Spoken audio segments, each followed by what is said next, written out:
حياؤه يربو على العذراء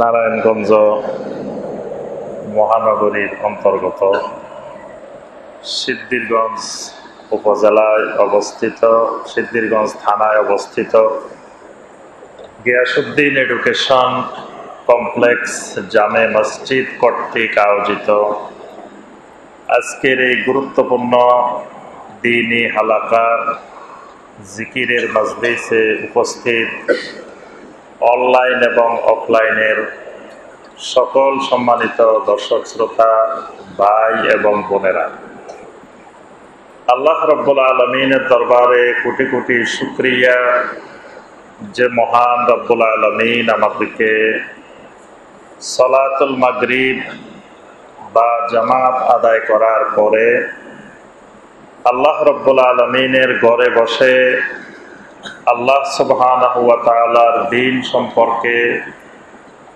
সংক্ষিপ্তভাবে কিছু কথাবার্তা বলার এবং শোনার তৌফিক দিয়েছেন। সে মহান রব্বুল আলামিনের শুকর আদায় করি, সকলে বলি আলহামদুলিল্লাহ। সম্মানিত ভাই ও বোনেরা, আমরা আগে থেকে জেনেছি যে আজকের আমাদের হালাকার এই জিকিরের মজলিসের বিষয়বস্তু কি বিষয়ে আলোচনা হবে আমরা তো আগে থেকে জানছি নাকি? বলেন তো দেখি আজকে কি বিষয়ের আলোচনা? এই যে ইয়াটা দেওয়া হয়েছিল, বিজ্ঞাপনটা যে আপনাদেরকে দাওয়াত দেওয়া হয়েছে যে আজকে আমি আসবো, সেখানে বিষয় কিন্তু লেখা আছে না? কেউ কি বিষয় দেখেন নাই নাকি? দেখছেন? বলেন তো দেখি কি বিষয়। এই তো আলহামদুলিল্লাহ, তাহলে বোঝা গেছে আজকে মেধাবী কিছু স্টুডেন্টও আছে ইনশাআল্লাহ। তাহলে মেধাবী স্টুডেন্ট থাকলে ক্লাস ভালো হবে, আর যদি সবই বোকা স্টুডেন্ট হয় তাহলে ক্লাস ভালো হয় না। তা আলহামদুলিল্লাহ বোঝা গেছে ভালো ভালো স্টুডেন্ট আছে। এই জন্য প্রথমে জিজ্ঞাসা করে নিচ্ছি যে বাদ একটা টিপলেই বোঝা যাবে যে আসলে স্টুডেন্ট কোন ধরনের। তাই যারা ভালো স্টুডেন্ট তারা ক্লাসে উপস্থিত হওয়ার আগে জানে যে আজকে টিচার কি বিষয়ে ক্লাস নেবেন, এবং ওই বিষয়ে আগে বাসা থেকে কিছু লেখাপড়া করে আসে। এটা হলো ভালো ছাত্রদের বৈশিষ্ট্য। দেখি যে বিষয়ে আলোচনা হবে আগে নিজে কিছু পড়াশোনা করে আসে, তাহলে যিনি আলোচনা করবেন ওই আলোচনাটা শুনলে তখন দেখা যাবে আপনি বুঝতে সুবিধা হবে, এবং এটা এমনভাবে আপনার ভিতরে সাবেত হবে তখন আপনি নিজেই বিষয়ের উপরে আলোচনা করতে পারবেন। এটাই হলো আমাদের বিশেষ করে সালাফি মানহাজের ওলামায়ে কেরামদের আলোচনার বৈশিষ্ট্য। আর সালাফি মানহাজের ওলামায়ে কেরাম ছাড়া অন্যদের স্টুডেন্টও পড়ালেখা লাগে না, ওস্তাদেরও পড়ালেখা লাগে না। কয়েকটা কিচ্ছা কাহিনী, গল্প গুজব, বুজুর্গের কিচ্ছা শুনে দিলেই তো 1 ঘন্টা 1.5 ঘন্টা চলে যায়। এক বুজুর্গ রাস্তা দিয়ে যাচ্ছিল, কুকুর একটা এদিক থেকে আসতেছিল, কুকুরও নামে না, বুজুর্গও নামে না, জমিনের আইলে দিয়ে দুইজনেই অনেকক্ষণ ধরে বাহাস হয়েছে, তর্ক বিতর্ক হয়েছে। এই ধরেন 1/2 ঘন্টা এটা চললো। আর 1/2 ঘন্টা একজনের পাসপোর্ট হারাই গেছে, হজে গেছে, আসতে পারতেছে না। তখন পীর সাহেব হুজুর বলল যে চোখ বন্ধ করো। চোখ বন্ধ করছে, কতক্ষণ পরে দেখে ফিরোজপুর আসে বসে গেছে। এই আলোচনা করলে স্টুডেন্টেরও পড়াশোনার দরকার নাই, ওস্তাদেরও পড়াশোনার দরকার। আবার কিছু আছে কতক্ষণ পর পর একটা গান, 10 মিনিট একটা গান, তারপরে 10 মিনিট ইল্লাল্লাহর জিকির, তারপরে 10 মিনিট একটা কিচ্ছা, এভাবে করে করে সময় শেষ। এলমি ওস্তাদেরও পড়াশোনা লাগে না, ছাত্ররও পড়াশোনা লাগে না। বাংলাদেশে দেখবেন অনেক বক্তা ডেলি 3টা-4টা করে মাহফিল করে। তো এই বক্তা পড়াশোনা করে কোন সময়, আলোচনা করে কোন সময়? তার অর্থ হলো পড়াশোনা লাগে না, আলোচনা করতে কোনো পড়াশোনা লাগে না। আলহামদুলিল্লাহ, আল্লাহর এই জমিনে সালাফি মানহাজ আছে বলেই এখনো এলেম জিন্দা আছে। সালাফি মানহাজ না থাকলে এলেম বিলুপ্ত হয়ে যেত, আরো আগেই বিলুপ্ত হয়ে যেত। তখন ছাত্ররও পড়াশোনা দরকার নাই, উস্তাদেরও পড়াশোনা লাগে। মসজিদের অধিকাংশ ইমাম সাহেব শুধু বেহেশতি জিওর একটা দিয়ে সারা জীবন ইমামতে কাটাই দেয়, আর তার পড়াশোনা লাগে না। এক বেহেশতি জিওর দিয়ে বা আপনার মকসুদুল মুমিনিন দিয়ে পুরা জিন্দেগি ইমামতে করে ফেলছে। আল্লাহ পাক আমাদের সবাইকে এলমের দিকে ফিরে আসার, এলমের সাথে সম্পর্ক রাখার আল্লাহ পাক সবাইকে তৌফিক দান করুন। তাহলে আমাদের আলোচনার বিষয় দ্বীনের উপরে অটল থাকার গুরুত্ব এবং উপায় সমূহ। তাহলে কয়েকটা জিনিস। প্রথম জিনিস, দ্বীনের উপরে অটল থাকতে হবে। তাহলে দ্বীন কি? অটল থাকবো কিসের উপরে? দ্বীনের উপরে। আগে তো দ্বীন বুঝতে হবে, যেটার উপরে অটল, মানে যেটা আমার ফাউন্ডেশন, এটার উপরে আমি মৃত্যু পর্যন্ত থাকবো। এখন আগে বুঝতে হবে দ্বীন। 2 নম্বর বুঝতে হবে এই দ্বীনের উপরে অটল থাকার গুরুত্ব কতটুকু। 3 নম্বর বুঝতে হবে অটল যদি থাকতে চাই তাহলে আমার কি কি করণীয়, কি কি করতে হবে। আজকের আলোচনার বিষয় সংক্ষেপে 3টা জিনিস। প্রথম জিনিস দ্বীন কি, 2 নম্বর জিনিস দ্বীনের উপরে অটল থাকার গুরুত্ব কতটুকু, 3 নম্বর অটল থাকতে হলে আমার আপনার করণীয় কি। প্রথম আসি দ্বীন। দ্বীন কি জিনিস, দ্বীন কাকে বলে? আগে বুঝতে হবে দ্বীন, কারণ দ্বীন না বুঝলে বড় ধরনের সমস্যা আছে। কবরের মধ্যে প্রশ্ন হবে কয়টা? মূলত প্রশ্ন 3টা। একটা তো আপনি উত্তর দেওয়া জরুরি না, কিন্তু 3টার উত্তর দেওয়া লাগবেই, ফরজ। এটা একেবারে যিনি ডক্টরেট করছে তাকেও এই 3 প্রশ্ন, যিনি লেখাপড়া করেন নাই তাকেও এই 3টা। তাহলে সবাইকে এই 3টা প্রশ্নের উত্তর দেওয়া ফরজে আইন, ফরজ। আবার একজনেরটা আরেকজনে দিয়ে দেওয়ার সুযোগ নেই। আমি কিছুদিন আগে পাকিস্তানের এক পীর সাহেব দেখছি ফেসবুকে, উনি আবার আরেকজনের উত্তর দিয়ে দেয়, নকল সাপ্লাই করে। খবরের উপরে দাঁড়ায় ওই খবরের ওই ব্যক্তির প্রশ্নের উত্তর দিয়ে দিচ্ছে। মানে এত পাওয়া যে খবরের উপরে দাঁড়ায় দাঁড়ায় দেখেছে প্রশ্নের উত্তরও দিয়ে দিতেছে। আবার অনেকের কিন্তু তারা বলে যে মুনকার আসার আগে আমার হুজুরে কেবলা কবরের হাজির হয়ে যাবে। এই আকীদারও বাংলাদেশে লক্ষ লক্ষ মানুষ আছে। তারা মনে করে উত্তর না পারলে অসুবিধা নাই, হুজুরে কেবলা তো হাজির হয়ে যাবে, মানে তার উত্তর আরেকজনে দিয়ে দিবে।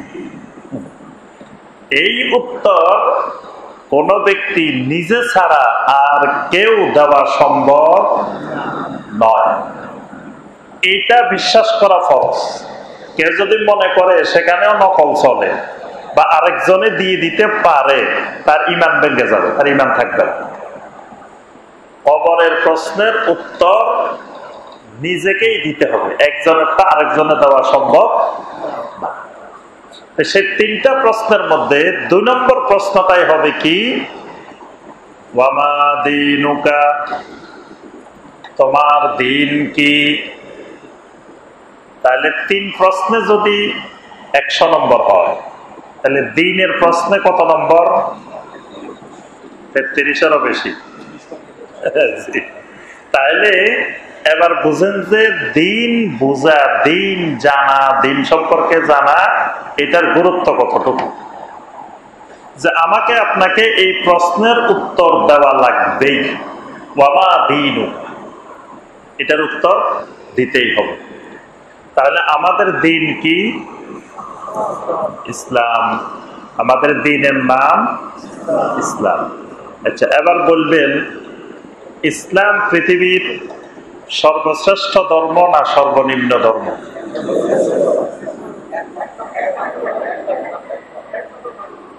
কিন্তু অনেক ভাইয়েরা বলছেন সর্বশ্রেষ্ঠ। যারা সর্বশ্রেষ্ঠ বলছেন তারা নাম্বার পাইছেন 0। যারা সর্বশ্রেষ্ঠ বিশ্বাস করি বসে আছি তারা এখনো দিন বুঝি নেই। দিন বুঝা ফরজে আইন।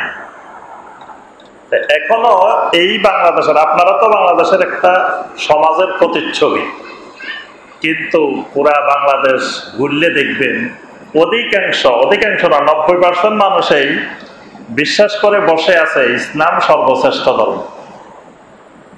তাহলে যে মানুষগুলো এই বিশ্বাস পোষণ করে বসে আছে এই মানুষগুলো এখনো দিন বুঝে নেই, দিনে বুঝে নেই, দিনের জ্ঞানে নেই। কারণ ইসলাম সর্বশ্রেষ্ঠ ধর্মও না, সর্বনিম্ন ধর্মও না। তাহলে ইসলাম কি? ইসলাম একমাত্র দিন। সূরা আলে ইমরানের 19 নম্বর আয়াত আল্লাহ রাব্বুল আলামিন আমাদেরকে জানিয়ে দিয়েছেন, ইন্নাদ-দীনা ইনদাল্লাহিল ইসলাম। আল্লাহ রাব্বুল আলামিনের নিকটে একমাত্র গ্রহণযোগ্য দিন হলো ইসলাম। একমাত্র দিন আল্লাহ সুবহানাহু ওয়া তাআলার কাছে একমাত্র গ্রহণযোগ্য দিন হলো ইসলাম। এটাকে আল্লাহ রাব্বুল আলামিন আরো স্পষ্ট করেছেন সূরা আলে ইমরানের 85 নম্বর আয়াতে কারিমা, وَمَن يَبْتَغِ غَيْرَ الْإِسْلَامِ دِينًا فَلَن يُقْبَلَ مِنْهُ وَهُوَ فِي الْآخِرَةِ مِنَ الْخَاسِرِينَ। যেই ব্যক্তি ইসলাম ছাড়া অন্য কোন দিন অনুসন্ধান করবে, ইসলাম ছাড়া অন্য কোন দিন যদি কেউ তালাশ করে, কেউ চায়, মানতে চায়, ফালান ইউকবালা মিনহু, আল্লাহ রাব্বুল আলামিনের কাছে তা গ্রহণযোগ্য হবে না। তাহলে আল্লাহ সুবহানাহু ওয়া তাআলার কাছে একমাত্র গ্রহণযোগ্য দিন হলো ইসলাম। ইসলামের বাহিরে আর কোন দিন গ্রহণযোগ্য নয়। এখন যদি আমি বলি ইসলাম সর্বশ্রেষ্ঠ ধর্ম, সর্বশ্রেষ্ঠ দিন, তার অর্থ হলো আরো 4-5টা আছে, তার ভিতরে ইসলাম শ্রেষ্ঠ। তাহলে আপনি বাকি যেই দিনে বাতিল দিন জমিনে যত আছে সব দিনকে আপনি স্বীকৃতি দিয়ে দিবেন। ওগুলোও দিন। আপনি যখন বলবেন ইসলাম সর্বশ্রেষ্ঠ, তার অর্থ হলো ওগুলোও দিন, তবে আমারটা একটু বেশি ভালো, ওগুলো একটু কম ভালো। কিন্তু আপনি পরোক্ষভাবে স্বীকৃতি দিয়ে দিচ্ছেন সেগুলাকে। কারণ মুশরিকদের যে মতবাদ সেগুলাকেও আল্লাহ পাক দিন বলছেন। মানে ইসলাম যেমন একটা দিন, কাফের মুশরিকদের যে কুফরি মতবাদ, বাতিল মতবাদ, সেগুলো একটা দিন। যেমন আল্লাহ পাক সূরা আল কাফিরুনের শেষ আয়াতে বলছেন, লাকুম দীনুকুম ওয়ালিয়া দীন। লাকুম মানে কারা? কাফেরেরা। কাফেরদেরকে আল্লাহ বলছেন লাকুম, তোমাদের জন্য, দীনুকুম, তোমাদের দিন। তোমাদের দিন মানে কে? কাফেরদের দিন। তাহলে বোঝা গেল কাফেরদের যে বাতিল মতবাদ সেগুলোকেও আল্লাহ পাক দিন বলছেন। ওয়ালিয়া দিন, আমার জন্য আমার দিন। আমার দিন মানে ইসলাম। ইসলাম ও দিন, বাকিগুলো এক একটা দিন, কিন্তু বাকি সবগুলা দিন হলো দিনে বাতিল, ইসলাম হলো একমাত্র দিনে হক। এই জন্য ইসলামের সাথে পৃথিবীর অন্য কোন দিনের তুলনা করা যাবে। এবার আসেন দিন কাকে বলে। দিন হলো 3টা জিনিসের সমন্বয়। একটা হলো ইসলাম, একটা হলো ঈমান, আর একটা হলো ইহসান। ইসলাম, ঈমান, ইহসান, এই 3টি জিনিসের সমন্বয়ে আল্লাহর দিন। এটা আমরা জানলাম কেমনে? সহিহ আল বুখারী এবং সহিহ মুসলিমের প্রসিদ্ধ হাদিস, হাদিসে জিবরিল আলাইহিস সালাম। এই হাদিস আপনারা সবাই জানেন। জিবরিল আলাইহিস সালাম মানুষের আকৃতিতে নবী সাল্লাল্লাহু আলাইহি সাল্লামের কাছে আসছেন। আসার পরে নবী সাল্লাল্লাহু আলাইহি সাল্লামকে 3টা প্রশ্ন করছেন। 1 নম্বর প্রশ্ন করেছেন আখবিরনি আনিল ইসলাম। 2 নম্বর প্রশ্ন করেছেন আখবিরনি আনিল ঈমান। 3 নম্বর প্রশ্ন করেছেন আখবিরনি আনিল ইহসান। নবী সাল্লাল্লাহু আলাইহি ওয়াসাল্লাম 3টার উত্তর দিয়েছেন। জিবরিল আলাইহিস সালাম বলছেন সাদাকতা, আপনি যে উত্তর দিয়েছেন একেবারে সঠিক, এটাই সঠিক উত্তর। আচ্ছা, এরপরে জিবরিল আলাইহিস সালাম কিয়ামতের আলামত সম্পর্কে জানতে চাইছেন, আরো কিছু কথাবার্তা হয়েছে। হওয়ার পরে জিবরিল আলাইহিস সালাম চলে গেলেন। তখন নবী সাল্লাল্লাহু আলাইহি ওয়াসাল্লাম জিজ্ঞাসা করলেন আতাদরি মানিস সাইল, ইয়া ওমর আতাদরি মানিস সাইল। ওমর, যে লোকটা আমাকে প্রশ্ন করলো এই লোকটাকে চিনো? এই লোকটাকে? ওমর রাদিয়াল্লাহু তাআলা বললেন আল্লাহু ওয়া রাসূলুহু আ'লাম, আল্লাহ এবং তার রাসূল এই ব্যাপারে ভালো থাকে। তখন আল্লাহ রাসূল সাল্লাল্লাহু আলাইহি ওয়াসাল্লাম বললেন ওয়া জিবরিল ওয়া আখুকুম জিবরিল, তিনি তোমাদের ভাই জিবরিল আলাইহিস সালাম। আতাকুম ইউআল্লিমুকুম দীনাকুম, তিনি এসেছিলেন তোমাদেরকে তোমাদের দ্বীন শেখানোর জন্য। তোমাদের দ্বীন শেখানোর জন্য তিনি আসছেন। তো দ্বীন কি কি শিখাইছেন? ইসলাম শিখাইছেন, ঈমান শিখাইছেন, ইহসান শিখাইছেন। আমার কথা বুঝতেছেন? এই 3টাকে নবী সাল্লাল্লাহু আলাইহি ওয়াসাল্লাম বলছেন আতাকুম ইউআল্লিমুকুম দীনাকুম, তোমাদের দ্বীন শিখাইতে আসছেন। তো দ্বীন কি? ইসলাম, ঈমান, ইহসান। এবার আসেন এই যে ইসলাম, ঈমান, ইহসান, আপনারা কি মুসলিম না মুমিন? কোনটা? আপনারা মুসলিম না মুমিন? কি অনেক চিন্তা ভাবনার মধ্যে পড়ে গেছে, কোনটা বলবেন? জি মুমিন। আপনারা সবাই কি মুমিন না মুসলিম? জি মুমিনও না মুসলিমও না, নাকি? কোনটা? দুইটাই। আমরা মুসলিমও আবার আমরা মুমিনও। যার মধ্যে ইসলাম আছে তিনি কি? মুসলিম। যার মধ্যে ঈমান আছে তিনি মুমিন। তা আমাদের মধ্যে ইসলামও আছে, ঈমান আছে, দুটাই আছে না? নাকি সন্দেহ আছে? অনেকের মনে হয় নাই, সন্দেহের মধ্যে আছে। তাহলে আমাদের মধ্যে ইসলামও আছে, ঈমানও আছে, দুটাই আছে। তাহলে আমরা মুসলিমও আবার আমরা মুমিন। আচ্ছা, একজন মানুষ আগে মুসলিম হয় না আগে মুমিন হয়? আগে। কেমনে মুসলিম হয়? মুসলিম কেমনে হয় বলেন তো দেখি। আপনারা কবে থেকে মুসলিম হয়েছেন? কি এগুলা কোনোদিন চিন্তা ভাবনা করেন নাই? যেদিন থেকে খতনা করাইছে সেদিন থেকে কি হয়েছেন? মুসলিম হয়েছেন নাকি? কি এটা ঠিক না বেঠিক? আমাদের দেশের বক্তারা কিন্তু যা কয় সব ঠিক। বক্তারা কয় ঠিক কিনা, শ্রোতারা কয় ঠিক, আপনারা কইতেছেন বেঠিক। তাহলে বোঝা গেল সব ঠিক বলা এটা ভালো কাজ না। বক্তার কথা ঠিকও হইতে পারে, বেঠিকও হইতে পারে। ঠিকটাকে ঠিক বলতে হবে, বেঠিকটাকে বেঠিক বলতে হবে। কিন্তু আমাদের দেশে বেঠিক বলতে শোনা যায় না। কোনদিন শুনছেন বক্তা কাছে ঠিক কিনা, শ্রোতারা কাছে বেঠিক? এটা শুনছেন? শোনা যায় না। আবার বক্তা কোরআনের আয়াত বলি কয় ঠিক কিনা। আল্লাহর কথা ঠিক না বেঠিক জনগণ যাচাই করার কে? যাচাই করলে জনগণের ঈমান থাকবে না। কারণ আল্লাহর কথা তো ঠিকই, বেঠিক হওয়ার কোন জাররা পরিমাণ সম্ভাবনাও নাই। তা এখন আমি যদি কোরআনের আয়াতে বলি আবার শ্রোতারা ঠিক না বেঠিক কেন বলবে? আমি যদি আল্লাহ রসুলের হাদিসেই বলি জনগণ কেন বলবে এটা ঠিক না বেঠিক? কারণ রাসূলের হাদিস যদি সহিহ হয় তো এটা ঠিক না বেঠিক বলার অধিকার আছে আপনাদের? তাহলে আপনারা কবে থেকে মুসলিম হয়েছেন? এই তো আলহামদুলিল্লাহ, স্টুডেন্ট মেধাবী, বুঝা গেছে।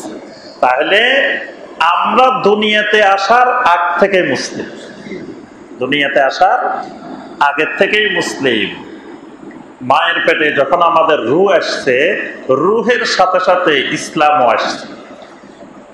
এই জন্য নবী সাল্লাল্লাহু আলাইহি ওয়াসাল্লাম বলছেন, কুল্লু মাউলুদিন ইউলাদু আলাল ফিতরা ফাআবাওয়াহু ইউহাব্বিদানিহি আও ইউনাসসিরানিহি আও ইউমাজ্জিসানিহি। প্রত্যেকটা মানব শিশু ফিতরাতের উপরে, ইসলামের উপরে জন্মগ্রহণ করে। এরপরে দুনিয়াতে আসার পরে তার মা বাবা তাকে ইহুদি বানায়, অথবা খ্রিস্টান বানায়, অথবা অগ্নিপূজারী বানায়। পরবর্তীতে দুনিয়াতে আসার পরে এগুলো বানায়, কিন্তু প্রত্যেকটা মানব শিশু জন্মগ্রহণ করে ইসলামের উপরে। ইসলাম হলো মানবতার ফিতরত। অমুসলিমের ঘরে যে শিশুটা জন্মগ্রহণ করে সেও ইসলামের উপরে জন্মগ্রহণ করে। তাহলে এবার একটা অঙ্ক বলবেন। অঙ্কটা হলো, আপনার বয়স ধরেন 40 বছর, তাহলে আপনি মুসলমান হয়েছেন বয়স কয় বছর বলেন দেখি? একজন 40 বছর বয়সের মানুষ, তিনি মুসলিম হয়েছেন, তার মুসলিমের বয়স কয় বছর? আমার কথা বুঝতে পারছেন? জি হ্যাঁ, 40 বছর প্লাস। 40 বছর ধরুন আরো 6 মাস, 6-7 মাস। রু আসে 80 থেকে 90 দিনের মধ্যে। ধরেন 3 মাস চলে গেছে মায়ের পেটে রু আসতে আসতে। এরপরে যদি 9 মাস মায়ের পেটে থাকি, নর্মালি 9 মাস 7 দিন 10 দিন এরকম মায়ের পেটে থাকি, তাহলে 3 মাস চলে গেলে আর 6 মাস। তাহলে একজন মানুষের বয়স যদি 40 বছর, তার মুসলিম হওয়ার বয়স 40 বছর আরো 6 মাস। 6 মাস আরো বেশি। একদিন আমি কোরবানির বাজারে গেছি, আরো অনেক আগে। তো একজন আসছে, কয়েকজন লোক আসছে আমার কাছে মাসালা জিজ্ঞেস করতে। শাইখ বলেন তো দেখি, গরুর কয় বছর বয়স হইতে হবে? গরু এটার দাঁত দেখা যাইতেছে না, সন্দেহ হইতেছে, বয়স কমপক্ষে কয় বছর লাগবে? তা আমি বললাম 2 বছর হইতে হবে। আপনার এটার বয়স কমপক্ষে 2 বছর তো হওয়া লাগবে গরুর বয়স। তা এখন বলতেছে যে এটা তো মায়ের পেটে 1 বছর ছিল। তারা বলতেছে যে 2 বছর, বলতেছে তো মায়ের পেটে 1 বছর, দুনিয়াতে 1 বছর, 2 বছর তো তার বয়স হয়ে গেছে। তা আমি বললাম যে না, মায়ের পেটেরটা বাদ, দুনিয়াতে আসার পরেই লাগবে কয় বছর? 2 বছর। তা এখন আপনার মুসলিমের হিসাব কিন্তু বিপরীত। মায়ের পেটেও আপনি মুসলিম ছিলেন, এবং জমিনে আসার সময় প্রত্যেকটি মানব শিশু আল্লাহ রাব্বুল আলামিনকে সেজদা করেই জমিনে আসে। এজন্য দেখবেন প্রত্যেকটা মানব শিশু জমিনে প্রথম মাথা দিয়ে আল্লাহকে সেজদা করে জমিনে আসে। এই কারণে মুসলিম আগে, মুমিন পরে। সূরা আল হুজুরাতের মধ্যে দেখবেন, ক্বালাতিল আ'রাবু আমান্না কুল লাম তু'মিনু ওয়ালাকিন কুলু আসলামনা ওয়ালাম্মা ইয়াদখুলিল ঈমানু ফি কুলুবিকুম। আল্লাহ রাব্বুল আলামিন বলেন, বেদুইনেরা বলে আমরা ঈমান এনেছি। আল্লাহ পাক বলেন, ঈমান আনছি বলিও না, বলো আসলামনা, আমরা মুসলিম হয়েছি, ইসলাম গ্রহণ করছি, এটা বলো। তো মুমিন হয়েছে বললে অসুবিধা কি? আল্লাহ পাক সেটাও ব্যাখ্যা করে দিয়েছেন, ওয়ালাম্মা ইয়াদখুলিল ঈমানু ফি কুলুবিকুম, কারণ ঈমানটা এখনো তোমাদের অন্তরের ভিতরে প্রবেশ করে নাই। তাহলে বোঝা গেল, যখন কোন ব্যক্তি সাক্ষ্য দেয়, তাওহীদ এবং রিসালাতের সাক্ষ্য দেয়, শাহাদাতে আল্লাহ ইলাহা ইল্লাল্লাহ ওয়া আন্না মুহাম্মাদুর রাসূলুল্লাহ, এটা সাক্ষ্য দিল, সে মুসলিম হয়ে গেছে। কিন্তু এই সাক্ষ্যটা যতক্ষণ অন্তরে না পৌঁছবে ততক্ষণ সে মুমিন হইতে পারবে। তাহলে আগে মুসলিম হয়, পরে মুমিন হয়। মুনাফিকেরা মুসলিম হয়েছিল কিন্তু মুমিন হইতে পারে না। মুনাফিক যারা ছিল এরা কিন্তু স্বীকৃতি দিছে, ঘোষণা দিছে, কালেমার ঘোষণা দিছে, কিন্তু তারা মুমিন হইতে পারে না। কারণ তাদের এই ঘোষণাটা অন্তর পর্যন্ত পৌঁছে। আচ্ছা, তাহলে সংক্ষিপ্ত কথা হলো আল্লাহর দ্বীন মানে ইসলাম থাকতে হবে, ঈমান থাকতে হবে, ইহসান থাকতে হবে। এই তিন জিনিস যদি থাকে বুঝতে হবে লোকটার ভিতরে কি আছে, দ্বীন আছে, ঈমান না। দ্বীনের একটা অংশ ঈমান। তিনটা বলছি না, তিনটা পার্ট বলছি, ইসলাম, ঈমান, ইহসান। তিনটা যদি কোন লোকের ভিতরে থাকে তো বুঝতে হবে লোকটার ভিতরে কি আছে, দ্বীন আছে, আল্লাহর দ্বীন আছে। তাহলে সংক্ষেপে বুঝলাম আল্লাহর দ্বীন কি জিনিস। এবং কবরে যখন জিজ্ঞাসা করবে ওয়ামা দীনুকা, যেই লোকটার ভিতরে তিনটা জিনিস ছিল এই লোকটাই বলতে পারবে দ্বীন আল ইসলাম। যেই লোকটার ভিতরে এই জিনিসগুলা ছিল না সেই লোকটা বলতে পারবে। তাহলে প্রাথমিকভাবে আমরা দ্বীন তো বুঝছি নাকি, দ্বীনটা এতদিন যেভাবে বুঝতাম এখন একটু আরো ভালো করে তো বুঝছি নাকি। জি, এটার বিস্তারিত ব্যাখ্যা যাচ্ছি না, গেলে আমরা আর অন্য মূল বিষয় আলোচনা করতে পারবো না। এবার আসেন এই আল্লাহর দ্বীনের উপরে কতদিন থাকা লাগবে। ধরেন আপনি একটা সরকারি চাকরিতে জয়েন করছেন, আপনাকে বলে দেওয়া হয় যে আপনি চাকরির বয়স 60 বছর। যেদিন 60 বছর পূর্ণ হবে আপনার চাকরি শেষ। আপনি আর চাকরিও করা লাগবে না, অফিসেও যাওয়া লাগবে না, কিছুই করা লাগবে না। এবার 1 বছর আপনাকে PRL এ বসে বসে বেতন ভাতা দিবে, তারপরে পেনশনে যাবেন, তারপরে চাকরি বাকরি নেই, টাকা পয়সা পাইবেন। এখন আপনি আল্লাহর দ্বীনে আসছেন, এই আল্লাহর দ্বীনের উপরে কয় বছর থাকবেন? যে নাকি বৃদ্ধ হয়ে গেছেন, 65 বছর হয়ে গেছে, 70 বছর হয়ে গেছে, এবার আর আল্লাহর দ্বীন লাগবে না নাকি? তাহলে কোন পর্যন্ত? একেবারে মৃত্যু পর্যন্ত দ্বীনের উপরে অটল থাকা লাগবে। কোনো ছুটি নেই, কোনো অপশন নাই, কোনো বিরতি নেই। আল্লাহর দ্বীনবিহীন 1 সেকেন্ড আপনি জীবনযাপন করতে পারবেন। এখন আপনি বলেন যে আল্লাহর দ্বীন হলো পবিত্র জিনিস, ইসলাম হলো পবিত্র জিনিস, আর টয়লেট হলো কি পবিত্র না অপবিত্র? না পাক জায়গা। তা আপনি টয়লেটে যাবেন, সেখানে কি আল্লাহর দ্বীন নিয়ে যাওয়া লাগবে না দ্বীনটা বাইরে রেখে যাওয়া লাগবে? জি, নিয়ে যাওয়া লাগবে। টয়লেটে যাবেন, সেখানেও আল্লাহর দ্বীন ছাড়া যাওয়া। এক টয়লেটের ভিতরে দেখবেন কতগুলো দ্বীনের হুকুম হাকাম। আপনি টয়লেটে ঢোকার আগে আল্লাহর জিকির আছে, দোয়া আছে। ডান পা দিয়ে ঢুকবেন না বাম পা দিয়ে ঢুকবেন, এখানে আল্লাহর দ্বীনের নির্দেশনা আছে। দাঁড়ায় দাঁড়ায় করবেন না বসে বসে করবেন, এখানে আল্লাহর দ্বীনের নির্দেশনা আছে। কোন দিকে ফিরে বসবেন, কোন দিকে ফিরে বসা যাবে না, এখানে আল্লাহর দ্বীনের নির্দেশনা আছে। তারপর আপনি ডান হাত দিয়ে পরিষ্কার করবেন না বাম হাত দিয়ে করবেন, এখানে আল্লাহর দ্বীনের নির্দেশনা আছে। আবার বের হওয়ার সময় কোন পা দিয়ে বের হবেন, এখানে আল্লাহর দ্বীনের নির্দেশনা আছে। আবার কোন দোয়া পড়ে, কোন জিকির পরে বের হবেন, আল্লাহর দ্বীনের নির্দেশনা আছে। তাহলে এক টয়লেটের মধ্যে কতগুলো দ্বীনের হুকুম হাকাম।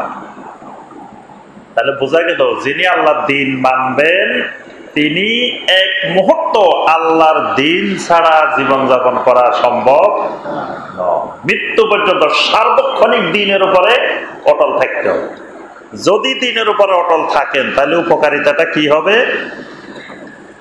সূরা ফুসসিলাতের 30 নম্বর আয়াতে আল্লাহ পাক বলছেন, ইন্নাল্লাযীনা ক্বালু রাব্বুনাল্লাহু সুম্মা ইসতাকামু তাতানাসসালু আলাইহিমুল মালাইকাতু আল্লা তাখাফু ওয়া লা তাহজানু ওয়া আবশিরু বিল জান্নাতিল্লাতী কুনতুম তুআদুন।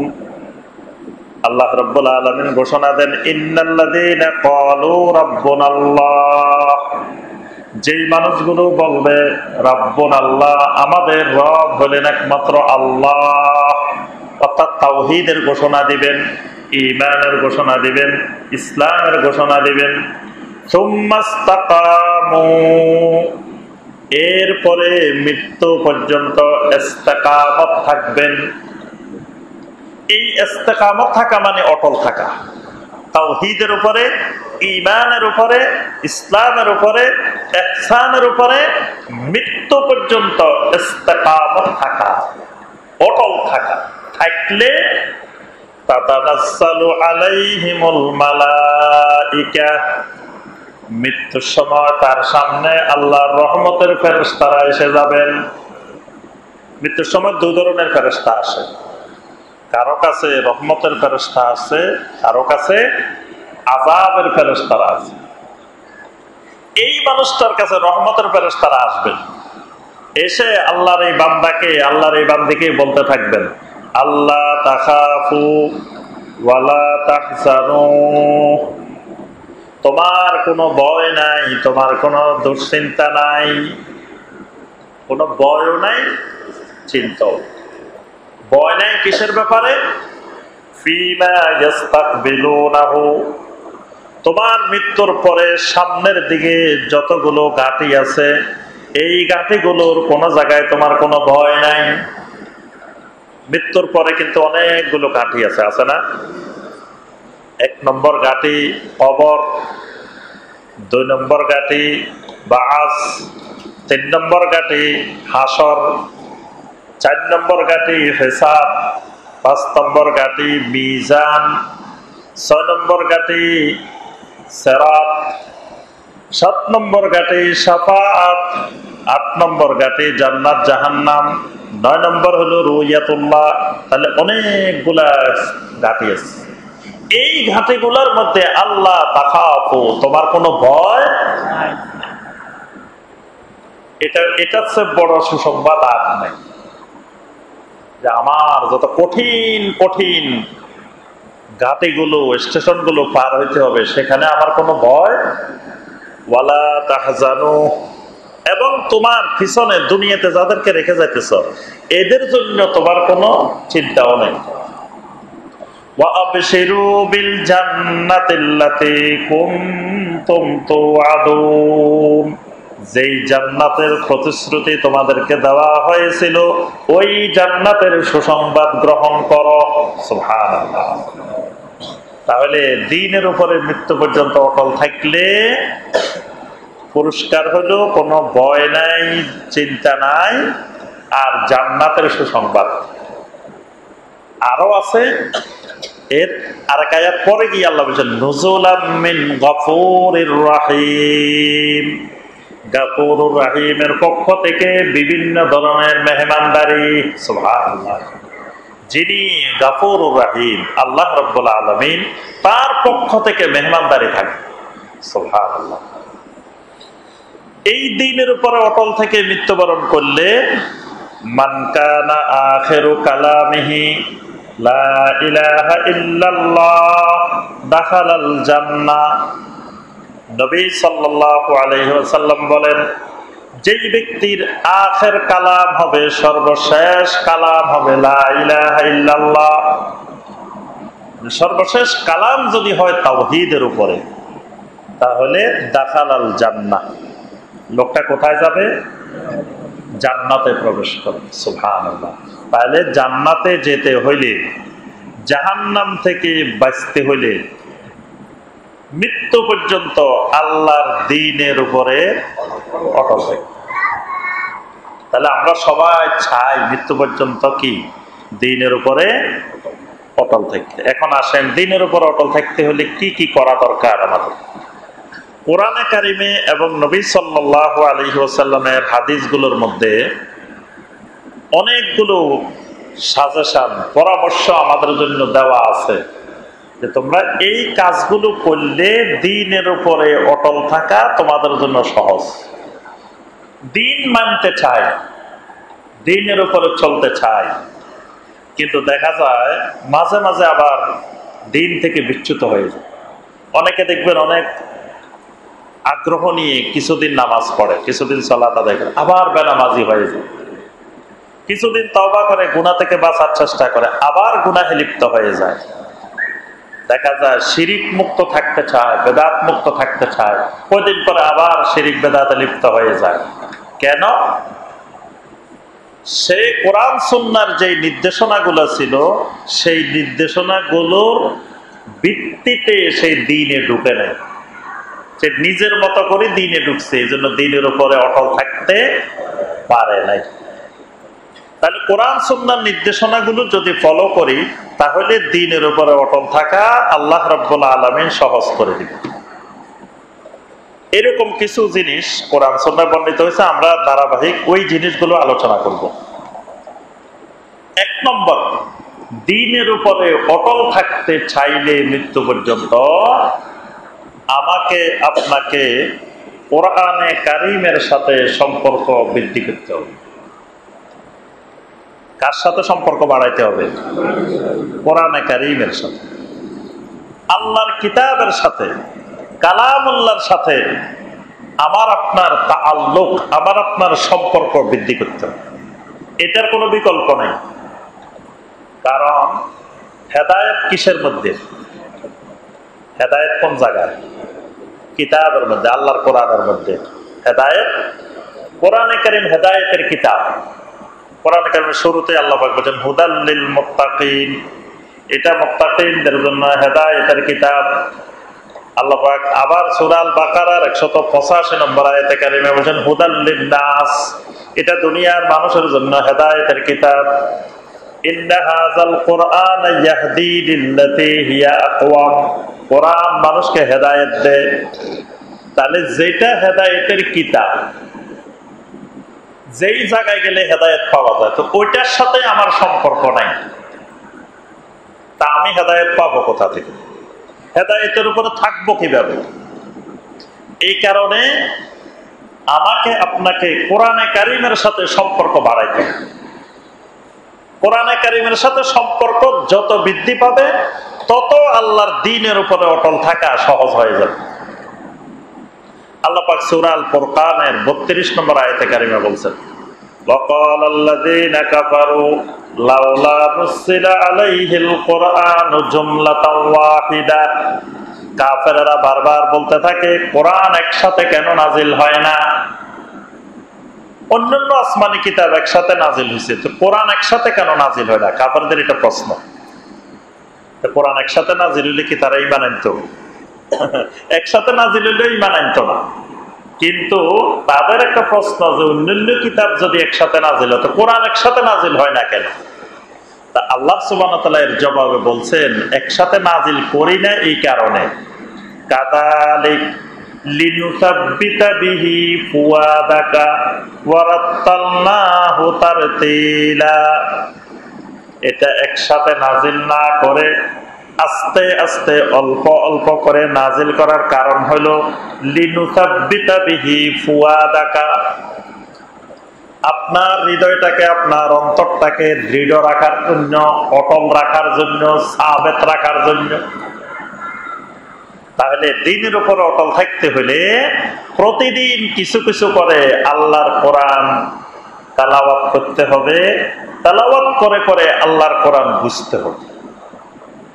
দেখবেন আল্লাহর কোরআন প্রতিদিন একটা আয়াত বুঝি বুঝি পড়েন, 2টা আয়াত বুঝি বুঝি পড়েন, 3টা আয়াত বুঝি বুঝি পড়েন, দেখবেন যে আপনার মনের অনেক খোরাক এখানে পেয়ে যাবেন, অনেক চিন্তা পেরেশানি দূর হয়ে যাবে। কোরআনের ছায়াতলে গেলেই অন্তর ইতমিনান হয়ে যাবে, অন্তরে প্রশান্তি আসবে। যত বেশি কোরআন তেলাওয়াত করবেন দেখবেন অন্তরে প্রশান্তি বাড়তে থাকবে, অন্তরের অস্থিরতা দূর হবে। অনেকে বর্তমানে অন্তরের অস্থিরতা দূর করার জন্য কত রকমের ধ্যান, কত রকমের মেথড, কত রকমের কি আবিষ্কার করছে, অথচ আল্লাহ রাব্বুল আলামিন সবচেয়ে বড় চিকিৎসা দিয়েছেন লিনুসাব্বিতা বিহি ফুয়াদাক, অন্তরের ইতমিনান, অন্তরের স্থিরতা, এটার জন্য কোরআনে কারীমের সাথে সম্পর্ক বাড়াইতে হবে। বেশি বেশি কোরআনে কারীমের তেলাওয়াত, কোরআনে কারীম প্রতিদিন নিয়মিত তেলাওয়াত করা এবং বুঝা, তাহলে দ্বীনের উপরে অটল থাকা, দ্বীনের উপরে সাবেত থাকা আল্লাহর ঘোষণা। কারণ আমাদের ভিতরে যে কালটা আছে, এই কালবেটা কিন্তু কাল মানে পরিবর্তনশীল, মুহূর্ত মুহূর্তে পরিবর্তন হয়। এই মুহূর্তে আপনার কাছে ভালো লাগতেছে, এখানে বসছেন, কতক্ষণ পরে আবার মনে চাইতেছে একটু গান শুনিয়ে আসে। এই দুইটাই, এই অন্তরটা এরকম, কতক্ষণ ভালো কথাও শুনতে মন চায়, কতক্ষণ গান বাজনাও শুনতে মন চায়, কতক্ষণ এটাও মন চায়। এটা ঘন ঘন পরিবর্তন হয়। এই জন্য নবী সাল্লাল্লাহু আলাইহি ওয়াসাল্লাম সবসময় দোয়া করতেন, আল্লাহুম্মা মুসাররিফাল কুলুব সাররিফ কুলুবানা ইলা দীনিক। আয় আল্লাহ, আপনি হলেন এই অন্তরের পরিবর্তনকারী, আমার অন্তরটাকে আপনার দ্বীনের দিকে ফিরাই দেন। তাহলে অন্তরটা দ্বীনের দিকে ফিরতে হলে কোরআনে কারিমের সাথে সম্পর্ক বাড়াইতে হবে, তাআল্লুক বাড়াইতে হবে। আজকে দেখবেন আমাদের সবচেয়ে বড় অভাব, কোরআনে কারিমের সাথে সম্পর্ক নাই। কোরআনে কারিম তেলাওয়াত করে না। প্রত্যেক ঘরে ঘরে দেখবেন যে কোরআনের তেলাওয়াত নেই। আগে তেলাওয়াত করতাম আমরা সকালবেলায়, এখন তো সকালবেলায় সবাই ঘুমাই থাকে, তেলাওয়াত করবে আর কোন সময়? আর সকালে তেলাওয়াত না হইলে সারাদিন আর তেলাওয়াত হয়। বিকালে সন্ধ্যা কোরআনের সাথে ফজরের একটা গভীর সম্পর্ক আছে।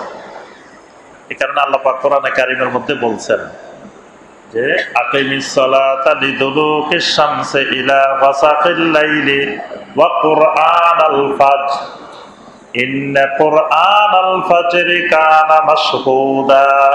কুরআনাল ফাজর, ফজরের কোরআন, কোরআনের সাথে সকালবেলার ফজরের সম্পর্ক। এই জন্য কোরআন তেলাওয়াতের উপযুক্ত সময় ফজরের পরে। কিন্তু এখন দেখা যায় মুসলিমেরা সব ফজরের পরে ঘুমাই থাকে, এই কারণে কোরআনের তেলাওয়াত। এই জন্য দ্বীনের উপরে অটল থাকতে হলে কোরআন তেলাওয়াত বাড়াইতে হবে, কোরআন বোঝার চেষ্টা করতে হবে, কোরআনে কারিমের সাথে সম্পর্ক বৃদ্ধি করতে হবে। 2 নম্বর উপায়, নিজেকে সবসময় ঈমান এবং আমলের সাথে জড়িয়ে রাখতে হবে। ঈমান আমলের সাথে সবসময় সম্পৃক্ত থাকতে হবে। ঈমান এবং আমল থেকে বিচ্যুত হওয়া যাবে না। ঈমান আমল থেকে বিচ্যুত হওয়া যাবে না মানে প্রথমত আমার ঈমানটাকে বিশুদ্ধ করার চেষ্টা করতে হবে। ঈমান যদি বিশুদ্ধ না হয় তাহলে আমল কখনো বিশুদ্ধ হবে না। আমলটা সম্পূর্ণরূপে ঈমানের উপরে নির্ভরশীল। তাহলে ঈমান বিশুদ্ধ হলে আমার অটোমেটিক আমলে মজা পাবো। আমল কিন্তু খুব মজাদার জিনিস, কিন্তু আমলের মধ্যে যদি আপনার মজা না লাগে তখন কিন্তু আপনার আমল করতে মন চাইবে না। আর যখন আমলে মজা পেয়ে যাবেন তখন কিন্তু বেশি বেশি আমল করতে মন চাইবে। দেখবেন সালাত আদায় করতে যদি আমার কাছে মজা লাগে তাহলে দেখবেন আপনি আজানের অপেক্ষা করতে থাকবেন, কখন আজানটা হবে, মসজিদে চলে আসবেন, আপনি লম্বা রুকু করবেন, লম্বা সাজদা করবেন, যত সালাতের মধ্যে থাকেন আপনার কাছে মজা লাগতেছে, এখন আপনি বেশি বেশি ইবাদত করতে চাইবেন। কিন্তু যখন মজা নাই, দেখবেন অনেকে মসজিদে আসলে ছটফট করতে থাকে, বিশেষ করে শুক্রবার দিন। অনেক মুসল্লি শুক্রবারে আসে, কারণ 3 জুমা নাকি নাম না লেখাইলে নাম কাটে যাওয়ার সম্ভাবনা আছে, এই কারণে হাজিরা দিতে আসে। আসার পরে ছটফট করতে থাকে। ইমাম সাহেব যদি কোনো ক্রমে 2-1 মিনিট দেরি করে তাদের মন খুব খারাপ যে এই ইমাম সাহেব আলোচনা লম্বা করে ফেলায়, তারপরে আপনার কেরাত লম্বা করে। আমার কাছে মনে হয় বাংলাদেশের 100% ইমাম সাহেবের বিরুদ্ধে এই অভিযোগ আছে।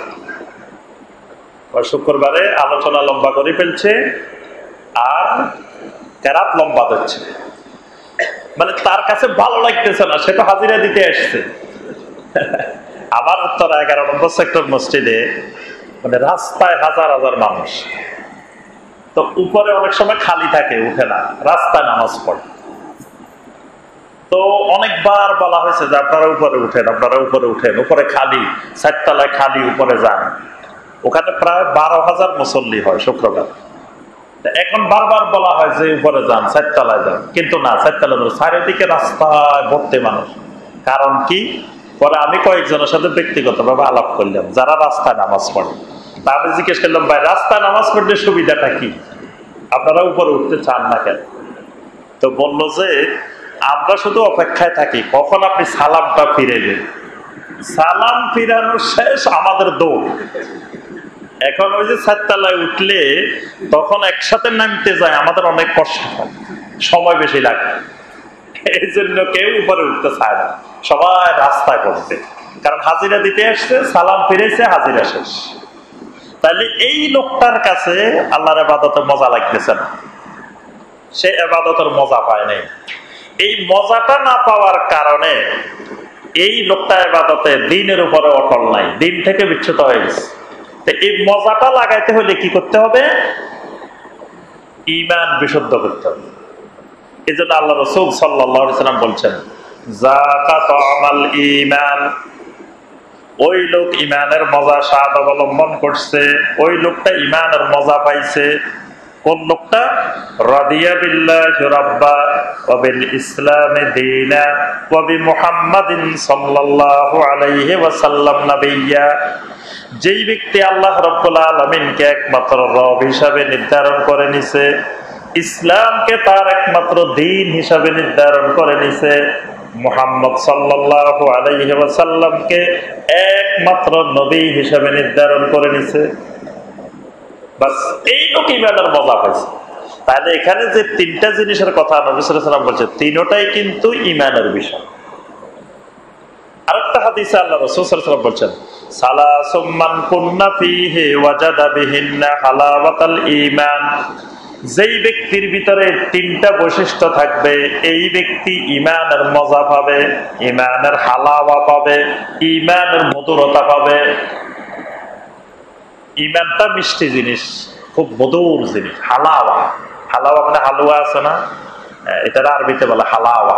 নবী সাল্লাল্লাহু আলাইহি ওয়াসাল্লাম বলেন এই লোকটা হালাওয়াতাল ঈমান, ঈমানের মধুরতা, ঈমানের স্বাদ এই লোক পাবে। কি কি বৈশিষ্ট্য? আইয়াকুনাল্লাহু ওয়া রাসূলুহু আহাব্বা ইলাইহি মিম্মা সাওয়াহুমা। এই লোকটা আল্লাহ এবং আল্লাহর রাসূলকে এমন ভাবে মহব্বত করে, দুনিয়ার সব কিছুর চাইতে বেশি মহব্বত আল্লাহ এবং আল্লাহ রাসূলকে করে। সুবহানাল্লাহ। তাহলে এই লোক ঈমানের মজা পায়। ওয়া আইয়ুহিব্বাল মারআ লা ইউহিব্বুহু ইল্লা লিল্লাহ। যখন কোনো মানুষকে সে মহব্বত করে, ভালোবাসে, একমাত্র আল্লাহর কারণে ভালোবাসে। এই লোকটাকে ভালোবাসে কেন? ভালোবাসে সে আল্লাহর হুকুম পালন করে, এই জন্য লোকটা আমার কাছে ভালো লাগে। আর এই লোকটাকে আমি দেখতে পারি না কেন? এই লোকটা আল্লাহর হুকুম পালন করে না।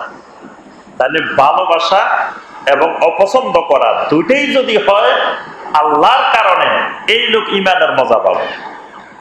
ওয়া আইয়াকরাহা আইয়াউদা ইলাল কুফরি কামা ইয়াকরাহু আইয়ুকযাফা ইলান নার।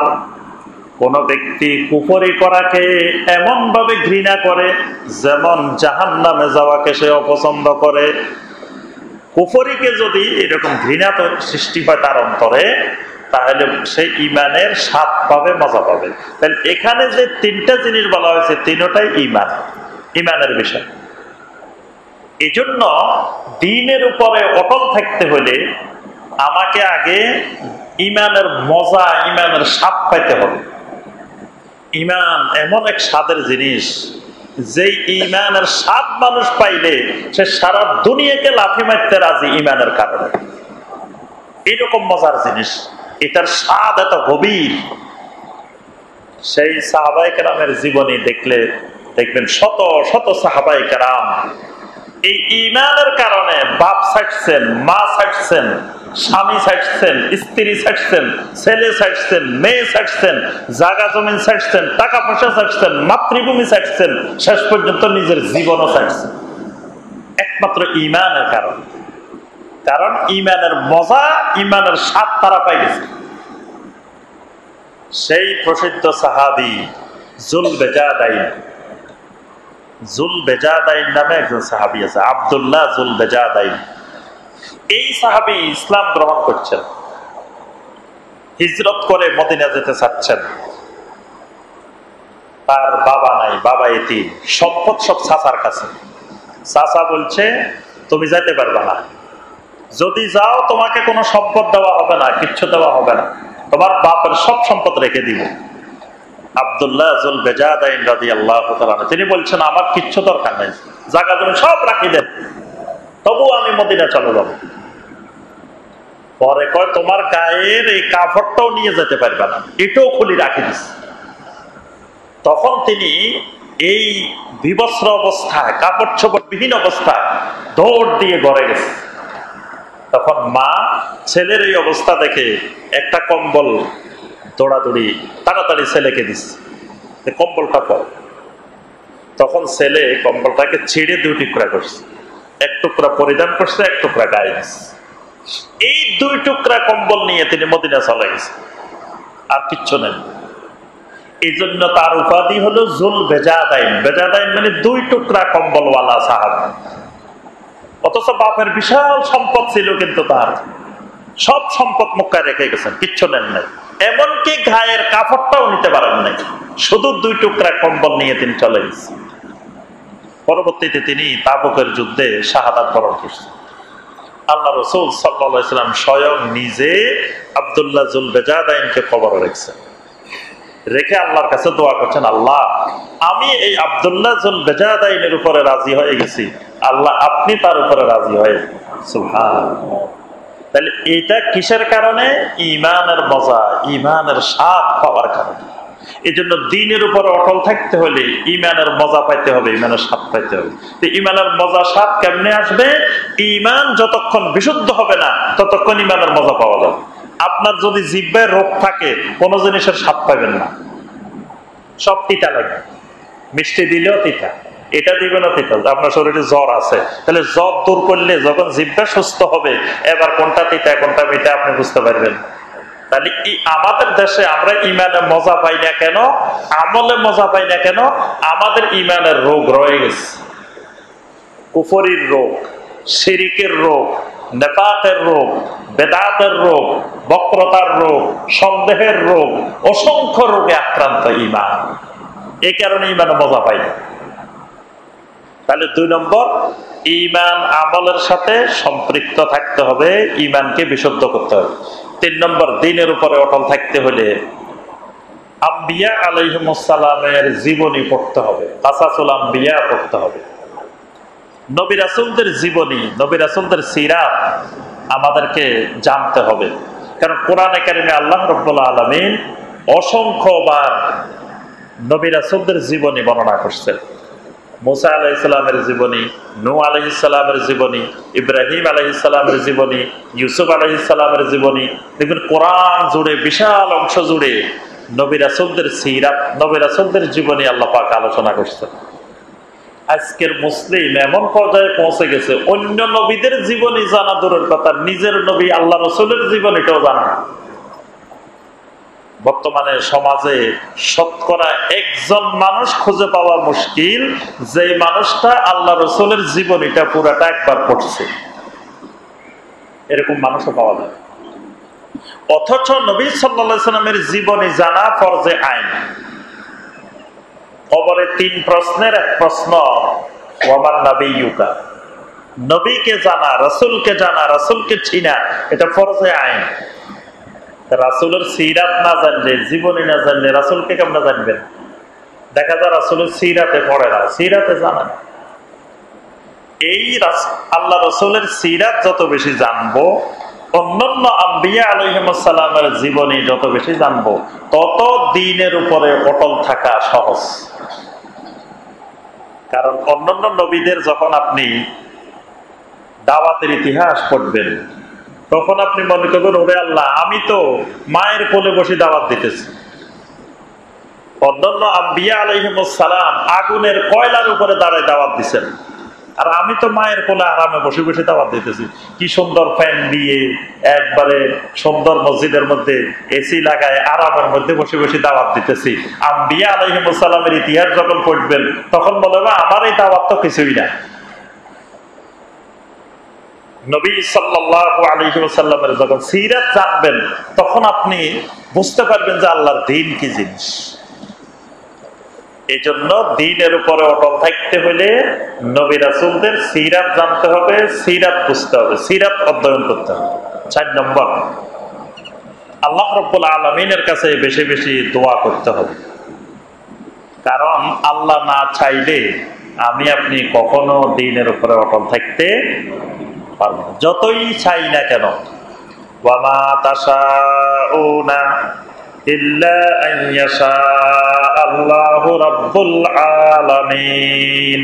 আল্লাহ বলেন, তোমরা যা চাও না কেন তোমাদের চাওয়া হবে না, ইল্লা আইয়াশা আল্লাহু রাব্বুল আলামিন, যতক্ষণ না আল্লাহ রাব্বুল আলামিন না চাইবেন। এজন্য আল্লাহ পাক দেখেন কোরআনের মধ্যে কত দোয়া শিখিয়ে দিয়েছেন। কোরআনে কারীমের মধ্যে অনেকগুলো দোয়া আছে আল্লাহর কাছে চাওয়ার জন্য বলছে। রব্বানা লা তুযিগ কুলুবানা বা'দা ইয হাদাইতানা ওয়া হাব লানা মিন লাদুনকা রাহমা ইন্নাকা আনতাল ওয়াহ্হাব। রব্বানা লা তুযিগ কুলুবানা, রব্বুল আলামিন আমাদের অন্তরগুলোকে বাঁকা করে দিও না। বা'দা ইয হাদাইতানা, আমাদেরকে হেদায়েত দেওয়ার পরে। তাহলে আল্লাহর পক্ষ থেকে হেদায়েত পাওয়ার পরে, দিন পাওয়ার পরে মৃত্যু পর্যন্ত যেন দিনের উপরে থাকতে পারি, বক্রতা যেন সৃষ্টি না হয়, আল্লাহর কাছে দোয়া করতে হবে। দিনের উপর অটল থাকার উপায় হলো বেশি বেশি আল্লাহর কাছে দোয়া করা। 5 নম্বর কাসরাতু যিকরিল্লাহ, বেশি বেশি আল্লাহর জিকির করা। সবসময় আল্লাহর জিকিরের মধ্যে থাকতে হবে। আল্লাহর জিকিরের মধ্যে যত বেশি থাকবো তত বেশি দ্বীনের উপরে অটল থাকা সহজ। এই জন্য সবসময় সার্বক্ষণিক জিহ্বা আল্লাহর জিকিরে ভিজে রাখতে হবে। চলা ফিরা উঠা বসা নির্দিষ্ট জিকির তো থাকবেই সবসময়। মসজিদে ঢুকতে জিকির, বাইরেতে জিকির, ঘরে ঢুকতে জিকির, ঘর থেকে বাইরেতে জিকির, গাড়িতে উঠতে জিকির, গাড়ি থেকে নামতে জিকির, সব জায়গায় নির্দিষ্ট নির্দিষ্ট জিকির আছে, এগুলো তো থাকবে। এর বাহিরেও সবসময় জবানে জিকির থাকবে। সুবহানাল্লাহি ওয়া বিহামদিহি সুবহানাল্লাহিল আযীম, সুবহানাল্লাহি ওয়াল হামদুলিল্লাহি ওয়া লা ইলাহা ইল্লাল্লাহু আল্লাহু আকবার। এইভাবে ইস্তিগফার, দরুদ, আরো যা যা জিকির আছে, এই জিকির সবসময় অব্যাহত রাখতে হবে। তাহলে দ্বীনের উপরে অটল থাকা আল্লাহ পাক সহজ করে দিবেন। 6 নম্বরে যেটি, দ্বীনের উপর অটল থাকতে হলে দাওয়াতের কাজ করতে হবে। কারণ আরেকজনকে যখন আপনি দাওয়াত দিবেন তখন আপনার জন্য জিনিসটা মানা সহজ হয়ে যাবে। দাওয়াত না দিলে আপনি দ্বীনের উপর অটল থাকতে পারবেন না। কারণ যতক্ষণ আপনি সমাজের দাওয়াত দিবেন না ততক্ষণ কেউ আপনার দোষ ত্রুটিগুলো ধরে দিবে না। আপনি যদি একা একা খালি আমল করেন, সবাইকে বলতে দেখো এটা কত বুজুর্গ মানুষ, ভালো মানুষ, আর কেউ আসি আপনারা কইব না যে ভাই আপনার তো এই দোষ আছে, এই দোষ আছে, এই সমস্যা, কিচ্ছু করবে না। সবাই বলবে যে সুফি মানুষ, দরবেশ মানুষ, ভালো মানুষ, কিন্তু আসলে ভিতরে যে কত ইবলিস এটা তো মানুষ বুঝতেছে না। কিন্তু যখন আপনি দাওয়াত দেওয়া শুরু করবেন, এবার আপনার আগা গোড়া খতিয়ান সব বাইরে। এবার মানুষ বলবে যে এই বিয়ে তুমি এত সুন্দর সুন্দর কথা করে এত দাওয়াত দাও, তুমি যে ওই জায়গায় সুদের উপরে টাকা লাগাইছো, এই মিয়া তুমি যে ওই জায়গায় করছো, এই মিয়া তুমি যে করছো, আপনারা সব আঙ্গুল দিয়ে দেখাই দিন। বাস দেখাই দিলে সুবিধা। যে দেখাই দিবে আপনার বন্ধু, আপনার মহব্বতের লোক, এর বেশি বেশি মহব্বত করতে হবে। যে লোকটা দোষ ত্রুটি ধরে দিবে, কারণ সে দেখাই দেওয়ার কারণে আপনি এবার সংশোধন হতে সহজ। আপনি এবার এটা থেকে দূরে থাকবেন, এটা সংশোধন করে ফেলবেন। তাহলে দাওয়াতে কাজ করলে সংশোধন হওয়াটা সহজ। আমার প্রথম দিকে যখন আমার ভিডিও দেওয়া শুরু হয়েছে, এখন তো প্রায় আপনার 7,000-এর কাছাকাছি ভিডিও আছে আমাদের ওয়েবসাইটে। তো প্রথম ধরেন যখন 1-1,500 দেওয়া হয়েছে, তো ওই সময় আমেরিকা থেকে একজন বসে বসে আমার সমালোচনা করত, সমালোচনা করে করে ভিডিও বানাইতো। মানে আমার বিভিন্ন আলোচনার থেকে ধরি যে বাংলাদেশে আলে হাদিসের শায়েখ আমার নাম দিছে জালিমা, জালিমা এই বলছে এরকম ভিডিও বাইরে। তো আমি এই ভিডিওগুলো খুব মনোযোগ দিয়ে শুনতাম। তো শুনে আমি ওনাকে খারাপ মনে করি না, ওনাকে আমার বন্ধু মনে করছি, ভালো মনে করছি। উনি আমার দোষ ত্রুটি ধরা দিলে তাহলে আমি সংশোধন হওয়া সহজ। আমি সামনে আলোচনা করতে গেলে আরো সতর্ক হব, আরো সাবধানতা অবলম্বন করবো, ভালো জিনিস। তো পরে আমি একটা ভিডিও দিছি অনেকদিন পরে, উনি অনেকগুলো দেওয়ার পরে আমি একটা ভিডিও দিলাম যে আমার আসলে একজন প্রুফ রিডার দরকার ছিল। প্রুফ রিডার বুঝেন, মানে যে প্রিন্ট বের করার পরে কোন জায়গায় ভুল হয়েছে এটা পড়ি। প্রুফ রিডারের কাজ কিন্তু অনেক কঠিন কাজ। ধৈর্য সহকারে বসে বসে লাইনকে লাইন প্রতিটা শব্দ আপনাকে পড়তে হবে, জানতে হবে। আমার একজন এরকম ভিডিওগুলো সংশোধন করার জন্য প্রুফ রিডার দরকার ছিল। আলহামদুলিল্লাহ আমেরিকাতে আমরা একজন প্রুফ রিডার বিনা পয়সায় পেয়ে গেছি। উনি ওনার সময় দিয়ে অনেক কষ্ট করে আমাদের ভিডিওগুলো দেখে সেখান থেকে ভুল ত্রুটি ধরে আবার ভিডিও বাইর করেন। তো ওনারে অনেক ধন্যবাদ জানাই, অনেক প্রশংসা করে, ওনার জন্য দোয়া করে ভিডিও দিছে। দেওয়ার পর থেকে আজ পর্যন্ত আর একটা ভিডিও বাইরে নেই। ওই ভিডিও দেওয়ার পরে আর দেখে আমার নামে কোনো ভিডিও বাইর করে না, এখনো পর্যন্ত আর বের হয় নাই। এখন আমি যদি উল্টা ওনার বিরুদ্ধে আবার করতাম,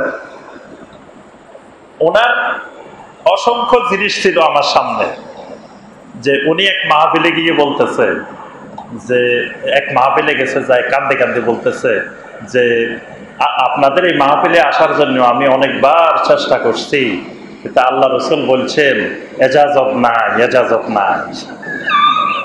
আল্লাহ রসুল আসতে দে নাই ওই মাহফিলে, এবারে নাকি আল্লাহ রসুল বলছে এজাজত আছে। কত বড় বন্ডামি কথা, শয়তানি কথা। সে আল্লাহ রসুল থেকে পারমিশন লইলে মাহফিলে যায়। তাহলে এগুলো বলতে পারতাম না, আমি কিন্তু কিচ্ছু বলিনি। আমি বলছি উনি আমার ভালো কাজ করতেছে, উনি আমার ভুল ত্রুটি ধরতেছে, এখন আর বাইর করে না। তাহলে মানে আমরা যে বিষয়টা বলতেছিলাম সেটি হলো, যখন আপনি সমাজের দাওয়াত দিবেন, দাঈল আল্লাহর ভূমিকায় অবতীর্ণ হবেন, তখন দেখবেন যে আপনার দোষ ত্রুটিগুলো সমাজের সবাই আপনার চোখের সামনে নিয়ে আসবে। এটাতে আপনার সংশোধন হওয়া সহজ। এই কারণে আল্লাহর দ্বীনের উপরে অটল থাকতে হলে দাওয়াতের কাজ করতে হবে। দাওয়াতের কাজ করলে দ্বীনের উপরে অটল থাকা, নিজেকে সংশোধন করা, নিজেকে ইসলাহ করা, এটা সহজ। 7 নম্বরে যে কাজটা করতে হবে সেটি হলো খারাপ রাস্তাগুলো চিনতে হবে। আমাদের সমস্যা, আমরা খালি ভালো রাস্তা চিনি, খারাপ রাস্তা চিনি না। কিন্তু একজন ইমানদার ভালো রাস্তা চিনার সাথে সাথে খারাপ রাস্তাও তাকে চিনা থাকতে হবে। খারাপ রাস্তা না চিনলে যে কোনো সময় খারাপ রাস্তায় আপনি ডাকাতের কবলে পড়তে পারেন।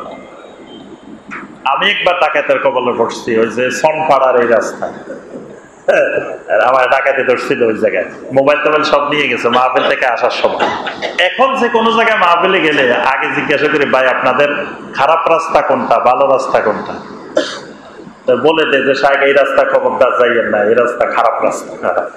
তাহলে খারাপ রাস্তা না চিনলে আপনি ভালো রাস্তা কখনো চিনতে পারবেন না। এই জন্য হুযায়ফা ইবনুল ইয়ামান রাদিয়াল্লাহু তাআলা আনহু বলেন যে সবাই এসে আল্লাহ রাসূল সাল্লাল্লাহু আলাইহি ওয়াসাল্লামের কাছে খালি ভালো জিনিস জিজ্ঞাসা করত, ওয়া কুনতু আসআলুহু আনিশ শাররি, কিন্তু আমি এসে আল্লাহ রাসূলকে খালি খারাপ জিনিস সম্পর্কে প্রশ্ন করতাম। কেন? মাখাবাতা আন ইউদরিকানি, কারণ আমি যদি খারাপ রাস্তাগুলো না চিনি তো যে কোনো সময় আমাকে ওই খারাপ রাস্তা পেয়ে বসতে পারে, এই আশঙ্কা। তাহলে একজন ইমানদার দ্বীনের উপরে চলতে গেলে আমার দ্বীন নষ্ট করে দিতে পারে, আমার আকীদা নষ্ট করে দিতে পারে, আমার ঈমান নষ্ট করে দিতে পারে, আমার আমল নষ্ট করে দিতে পারে, এইরকম খারাপ জিনিস যেগুলো আছে এগুলো সম্পর্কে জানতে হবে। তাহলে আপনি খালি ঈমান সম্পর্কে জানলে হবে না, পাশাপাশি শিরিক সম্পর্কে জানা লাগবে। না, আপনি শিরিক জানেন না, আপনি শিরিক করে বসে রয়েছেন, ঈমানে শেষ। কুফরি সম্পর্কে জানেন না, কুফরি করে বসে রয়েছেন। বেদাত সম্পর্কে জানেন না, বেদাত করে বসে রয়েছেন। বাংলাদেশের লক্ষ লক্ষ মানুষ বেদাতের মাধ্যমে আল্লাহর সন্তুষ্টি কামনা করে। বেদাত দিয়ে কি করে? আল্লাহর সন্তুষ্টি চায়, কারণ সেই জানতেছে না যে এটা বেদাত, আর বেদাত দিয়ে যে আল্লাহর সন্তুষ্ট পাওয়া যায় না এটাও জানা। তাহলে বেদাত সম্পর্কে যদি জ্ঞান না থাকে তাহলে আপনি দ্বীনের উপরে অটল থাকা সম্ভব নয়। এই জন্য সবসময় দ্বীনের উপরে অটল থাকতে হলে খারাপ দিকগুলো আমাকে আপনাকে জানতে হবে। কয়টা বলছি? 7টা। 8 নম্বর যেটা, সেটা হলো মানহাজুস সালাফ। মানহাজুস সালাফকে শক্ত করে আগ দিয়ে ধরে রাখতে হবে। মানহাজুস সালাফটা কি? মানহাজুস সালাফ হলো আমি দ্বীনের উপরে অটল থাকতে চাই। আমি কি নতুন করে থাকতে চাই না আমার আগে আরো কেউ ছিল দ্বীনের উপরে অটল? ছিল না? এই 1400 বছরে অনেক মানুষ দ্বীনের উপরে অটল ছিল না? তাহলে বোঝা গেল আমি এখন নতুন না, এই রাস্তায় আমি নতুন চলতেছি না, আমার আগেও হাজার হাজার মানুষ এই রাস্তায় চলছে। তাহলে তারা কেমনে চলছে এটা জানলে তো আমার জন্য চলা সহজ। তারা যেই রাস্তায় যেই পদ্ধতিতে চলছে ওই রাস্তা ওই পদ্ধতির নাম হলো মানহাজুস সালাফ, সালাফি মানহাজ, সালাফদের মানহাজ। সালাফদের মানহাজ ফলো করলে দ্বীনের উপরে অটল থাকা সহজ। এখন সালাফদের মধ্যে 1 নম্বর সালাফ কারা? সাহাবায়ে কেরাম। তাহলে সাহাবায়ে কেরাম যেমনে দ্বীনের উপর অটল ছিলেন, সাহাবায়ে কেরাম যে আমল যেমনে করতেন, আমিও যদি সেই আমল তেমনি করি, সাহাবায়ে কেরাম যেমনে আল্লাহর দ্বীনটাকে বুঝছেন, আমিও যদি তেমনি বুঝি, তাহলে আল্লাহর দ্বীনের উপরে অটল থাকা আমার জন্য সহজ। সাহাবায়ে কেরামের মতো দ্বীন বুঝলে অটোমেটিক আপনার মধ্যে শিরিক আসতে পারবে না, কুফরি আসতে পারবে না, নেফাক আসতে পারবে না, বেদাত আসতে পারবে না। কারণ সাহাবায়ে কেরামেরা কুফর মুক্ত ছিলেন, শিরিক মুক্ত ছিলেন, নেফাক মুক্ত ছিলেন, বেদাত মুক্ত ছিলেন। বাস আপনি সাহাবায়ে কেরামের মানহাজটা, সাহাবায়ে কেরামের পদ্ধতিটা ফলো করা সবচাইতে নিরাপদ। এইটা ধরে রাখতে পারলে বাস আপনাকে আর কোন দিন বিরোধী, দিন বিনষ্টকারী কোন জিনিস গ্রাস করতে পারবে না। সর্বশেষ এটা দিয়ে আমরা শেষ করব, সেটা হলো দ্বীনের উপরে অটল থাকতে হইলে যারা দ্বীনের উপরে অটল থাকার চেষ্টা করে তাদের সঙ্গী হইতে হবে। এখন আমি দ্বীনের উপর অটল থাকতে চাই, বসে রয়েছি বেদাতের মজলিসে যাই, থাকতে চাই সঠিক দ্বীনের উপরে, কিন্তু সঠিক দ্বীনের উপরে থাকতে হলে তো যারা সঠিক দ্বীন চর্চা করে তাদের মজলিসে বসতে হবে, তাদের কথা শুনতে হবে, তাদের সোহবতে থাকতে হবে। এখন আমি চলতে চাই সঠিক দ্বীনের উপরে, কিন্তু কথা শুনি বেদাতির, কথা শুনি কবর পূজারীর, কথা শুনি যারা শিরিকের সাথে জড়িত, কথা শুনি যারা বেদাতের সাথে জড়িত, তাদের মজলিসে যাই বসে থাকে।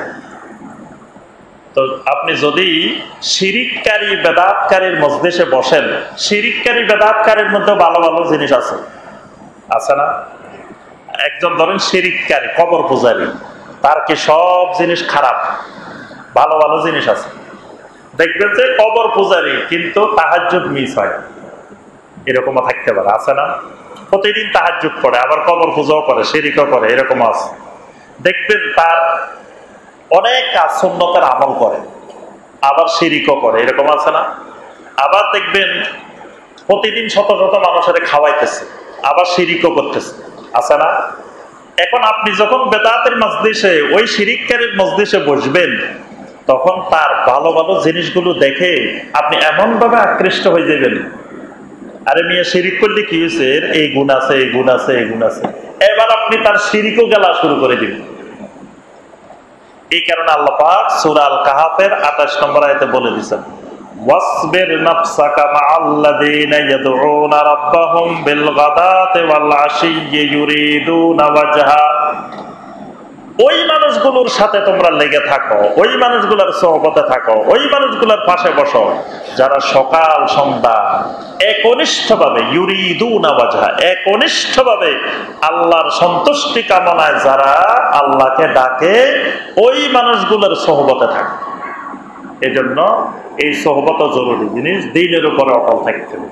কারণ আপনি যখন ওই মানুষগুলোর সোহবতে থাকবেন, ওদের দেখা দেখি আপনার মধ্যেও দেখবেন যে আমল করার উৎসাহ বাড়বে, আপনার মধ্যেও দ্বীনের কাজ করতে ভালো লাগবে। এই জন্য তাদের সোহবতে থাকতে হবে। আল্লাহ রাব্বুল আলামিন আমাদের সবাইকে দ্বীনের উপরে মৃত্যু পর্যন্ত সঠিকভাবে, কুফর মুক্তভাবে, শিরিক মুক্তভাবে, নেফাক মুক্তভাবে, বেদাত মুক্তভাবে সত্যিকারের তাওহীদ এবং সুন্নাহর উপরে অটল থাকার আল্লাহ পাক আমাদের সবাইকে তৌফিক দান করুন।